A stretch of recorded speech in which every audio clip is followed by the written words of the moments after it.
Hey Witchy friends, so welcome back. Today we're doing another Witchy project. Today, this is my beautiful desk that my husband bought me over a year ago. This side is like my makeup side. This is the side I normally do like divination, stuff like that. And I want to spruce up and be a little bit more witchy and a little bit more functionality. So today we are painting this chalkboard paint. So what I've done so far is I have sanded this with 200 grit sandpaper just to rough it up a little bit. And then I have taken little pieces of printer paper and I have stuffed it in between.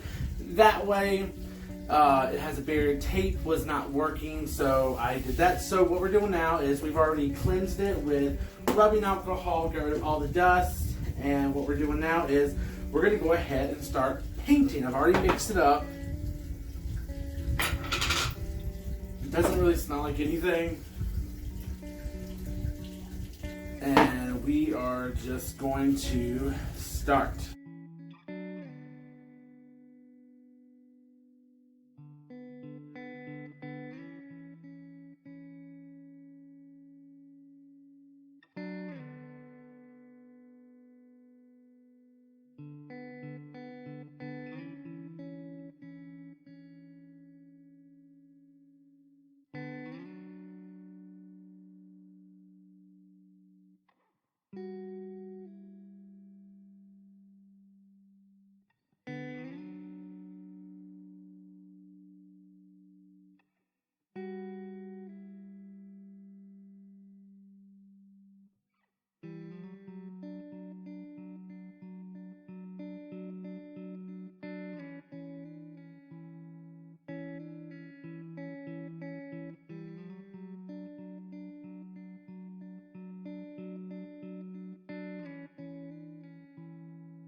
Okay.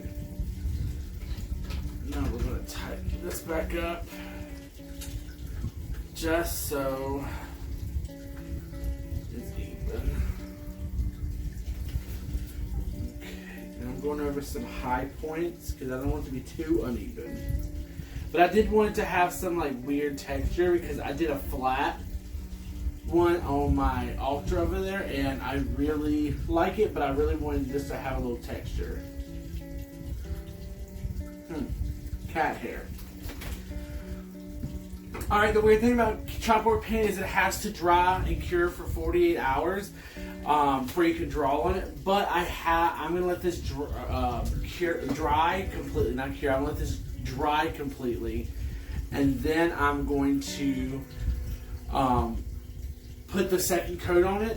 And then I will let that cure for 48 hours. So I may not be able to finish this video or do anything with this for like 4 or 5 days, but it's perfectly fine as long as it comes out the best result possible. But for me, it's going to be almost a week. For you, it's going to be a few seconds. So on to the next part. So we're back. I have let it sit for a few days. I put a second coat on it, and you can see it's kind of shiny, kind of matte. It's now scratch resistant. So what we're going to do now is we have to take a piece of chalk and we have to run it over the whole thing, and we have to let that sit for, I think it said let it sit for a few hours, but I let mine sit for a few days so I know that it's, completely matted down because we did do two coats. So watch me speed through this and we'll come back for the finished results. So let's go. You can even start putting in your intentions, which if you're making a magical product or space, you should probably do that the whole time to begin with. And that's what I've been doing. But that's just me.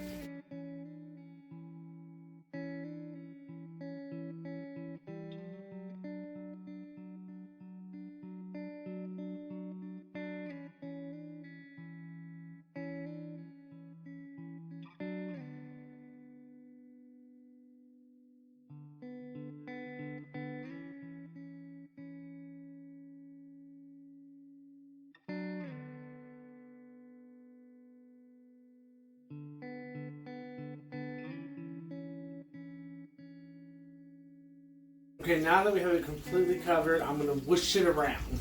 Yes, these are technical terms. We just want to make sure that it evenly gets coated, or at least all of it has some chalk on it, because that's what's going to help it adhere better.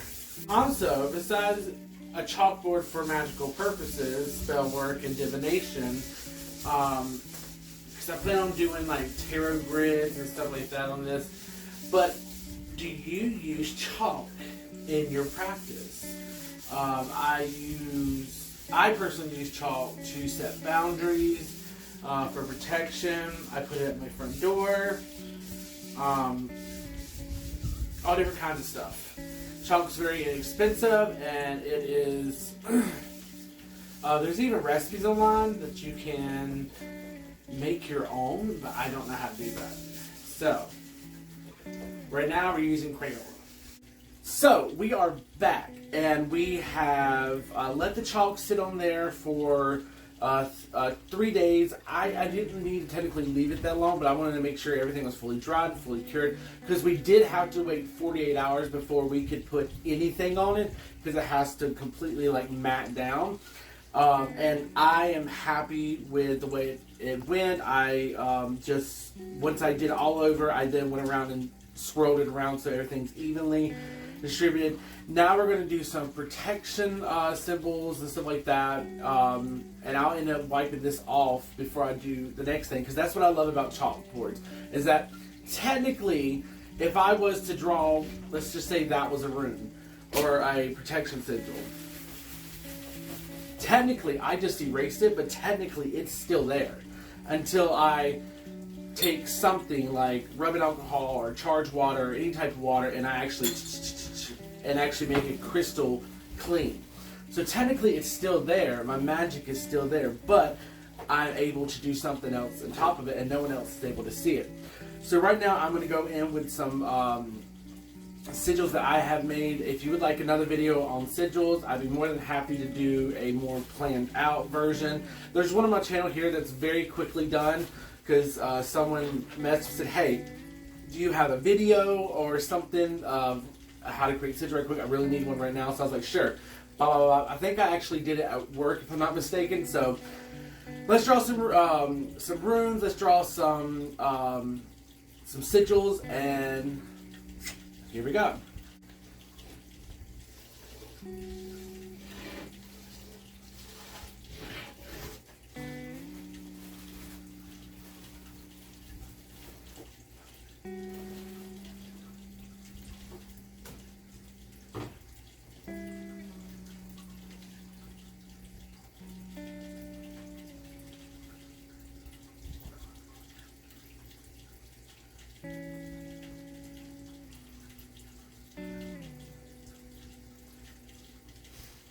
Okay, so these are the runes. These are the runes right here that I've done so far. This is the sigil that I've done so far, and I'm going with a protection sigil that I have created.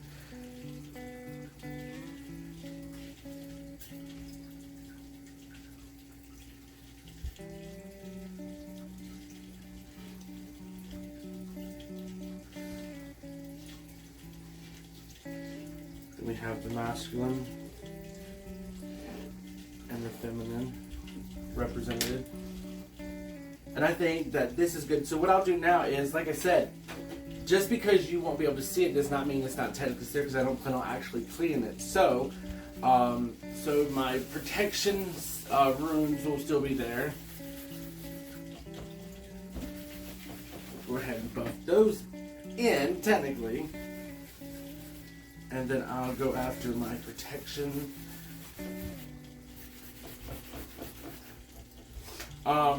These are not ones that I actively use still. Well, one of them isn't. The protection one, I do not. This one, I'm not going to say what it's for, but this one I still use quite frequently, but it's not for protection. If you're going to help someone out with sigils and stuff like that, make sure, especially if this is a protection sigil, make sure it's not something that you are still actively using if you're showing it or giving it to someone else, because you don't want to give away your protection secrets. That's why if I ever share like a sigil or something like that, or a spell is for protection or something like that, it's not something I'm actively using, or it's not the only thing I have. You should never just have one thing going. You should always have backup plans. And that's what I call it. So see, we still now have a clear work surface to do whatever we would like, but technically I can still slightly see them a little bit. But so technically our sigils and our runes and stuff like that and our pentagrams are technically still there. So that's why I love, and like I said earlier, I will get a lot more use out of it like this than I would when it was just by itself. And another cool thing is that, let's say we're not doing a reading. I'm just going to show you, for example, what I plan on doing. So let's say we want to do a reading, but we want to use placements.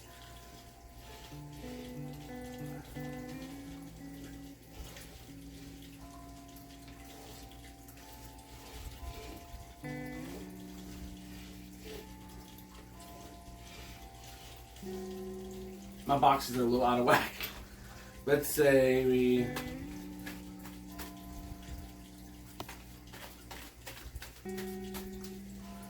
let's just draw some random ones. Okay. Okay. So this is basically, like I said, my boxes are all kind of wonky, but this is basically what I would do if I want to do a specific tarot reading or a specific tarot spread, and this just helps me out. And I think that this can be really amazing.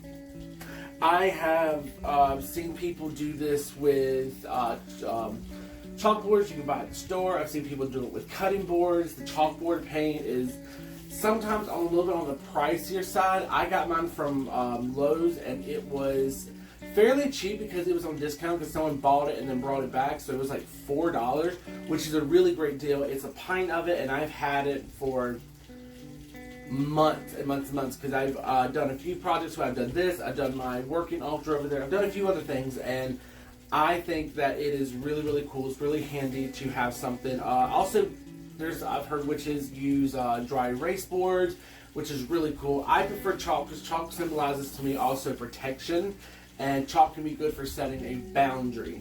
So that's why I chose chalkboard over dry erase board. Now there is also paint that's magnetic that I have seen some people do like 2 or 3 layers of the magnetic paint, and then they'll go and do like 2 or 3 layers like we did of the chalkboard paint. That way not only is it magnetic, but it's also chalkboard, which is really freaking cool. Some of the things that I have seen y'all come up with, and I've seen other creators come up with on the different platforms, is just simply freaking amazing. And I think it's awesome. But this is all we have today for to finish out this project. This project for you felt like a few seconds, a few minutes. For me, it took about a week to do because you have to make sure everything's completely dry. And so I have consecrated this. I have put protections on it. I have activated, however you want to say it. And so we are done with this project. Next time you will see us do another project. If you have any suggestions for any sort of topics that we could talk about or any projects you would like to see me do, please feel free to leave them down in the comments or send me a message on TikTok, or you can always reach out to me on the Witchy Friends social media platform. That's witchyfriends.com. I will also put it up on the screen. That way you can see it, and it'll be linked in the description below. So As always, blessed be.